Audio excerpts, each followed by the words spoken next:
Ooh. I was almost looking back to see who he was introducing.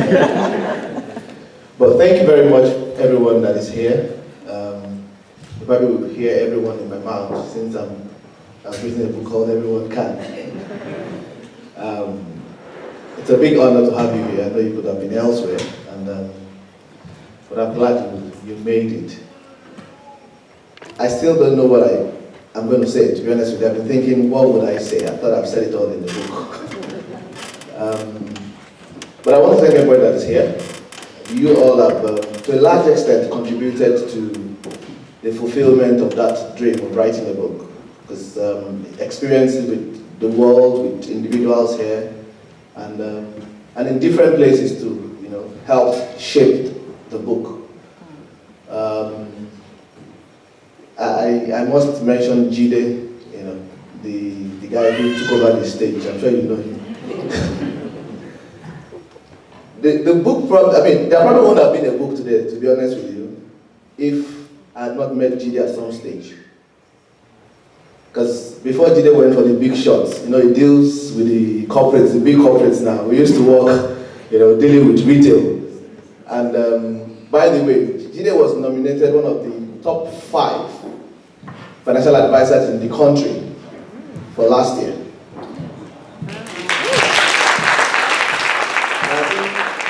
I think the person that eventually took it was the minister or something like that. Was it the minister? But one of the guys, one of the 5 nominees was the minister in this cabinet, so you understand, But I remember we trained together, and at some stage everywhere we went to train, people kept asking, so what else can we have after this, something we can work upon or read that can help us go further in the journey. And we thought, okay, let's put a manual together and kind of put that manual in a book form. And that was the start, so to speak, technically, of the writing of my, deciding to write a book. But at some stage, like I said, Jide flew off, and we thought we'll let the book that we're planning to write then go. So we let it be. But during that period, I began to sense that there was something else that I wanted to kind of communicate. Now, I have never, ever dreamed of writing a book. I never thought I will. I never imagined it was never part of my plan. It was never part of my dream. But having started that journey, I realized that I couldn't just stop midway. It was like carrying a pregnancy. At times you didn't want it, but it would be a very bad thing to say the least, to terminate it. So I had to, apply myself to it, and it was almost like a forever journey. When is this book going to end?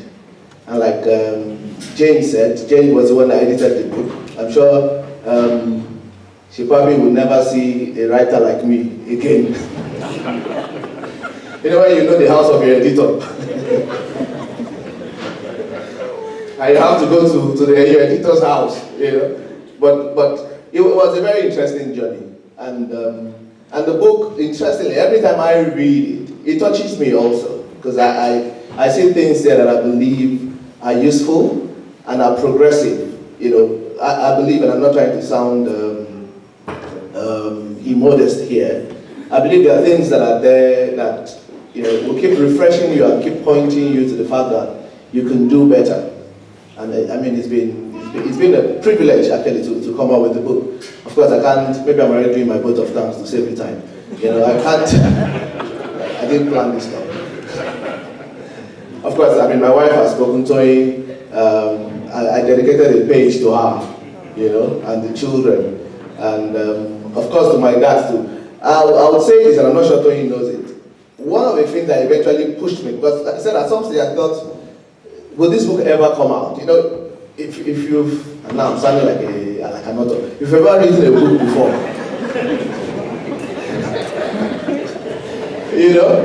you just wonder, is it ready to go out? What would people say? Does it really make sense? Does it add anything to it? Am I sure? I don't want to be ridiculed. And I never planned launching the book.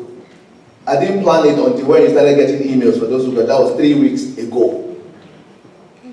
Because I didn't think about it. But after a while, after people had read it and all, and I felt, okay, maybe it's something that could be of value. and I grew in confidence. So if I kept sending you emails, it was because my confidence was growing by within. You know, and yeah, it's been an interesting journey. I was going to say one of the things that pushed it out eventually.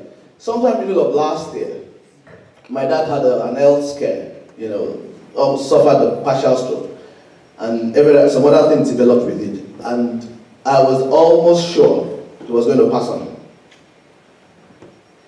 And I thought, okay, I'm not, because, I mean, he's not here, he's in Nigeria, which means I don't spend so much time with him, but we do talk. And I felt, okay, if there's anything I want to use, and is to keep his memory perpetually, is this book. You know, so if you read the dedication, part of it is dedicated to him. And that was one of the reasons, but thank God he survived it, and it's kind of almost fully recovered now. So I'm glad he will be reading the book and he will see his name. I'm sure he'll be proud of me. But that really moved me, that I needed to do something, at least immortalize his name in any way. And after I have gone also, there's something, you know, that people can refer to. And that's very dangerous, because if you write something that, and that's the bad thing about writing a book, I must say, you can't take the words back. Once they print it, you can't deny it. So I had, and I talked about my experience, both good and bad, in the book, and I mean it's been a good experience. Yeah, so thank you everybody. If I've missed out anything, forgive me. Thank you very much.